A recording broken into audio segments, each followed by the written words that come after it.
পেঁয়াজ রসুন তো দূর, টমেটোও নিষিদ্ধ। হ্যাঁ, স্বয়ং জগন্নাথ দেবের মাসির বাড়ির রান্নাঘরের আসল রহস্য লুকিয়ে আছে ওড়িশার এই পবিত্র মহাপ্রসাদে। নমস্কার বন্ধুরা, আমি অর্পিতা, আর অর্পিতাস ডেলি লাইফে আপনাদের সকলকে স্বাগত। আমার চ্যানেলে কাল থেকেই শুরু হয়েছে রথযাত্রার মহাভোগ পর্ব, আর আজ এর দ্বিতীয় দিন। রথ থেকে উল্টো রথ পর্যন্ত প্রতিদিন মহাপ্রভুর এক একটি প্রিয় ভোগ আমরা আনতে চলেছি।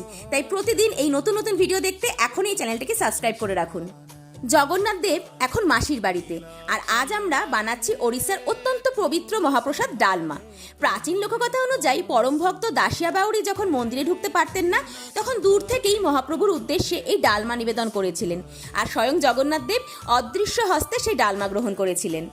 এই মহাপ্রসাদটি বানাতে কি কি লেগেছে, কিভাবে বানিয়েছি, এই ডিটেলস ভিডিও খুব শীঘ্রই আমার চ্যানেলে আসতে চলেছে। আর তৃতীয় পর্বে জগন্নাথ দেবের কোন প্রিয় ভোগ আসতে চলেছে তা জানতে এখনই চ্যানেলটিকে সাবস্ক্রাইব করে রাখুন। জয় জগন্নাথ।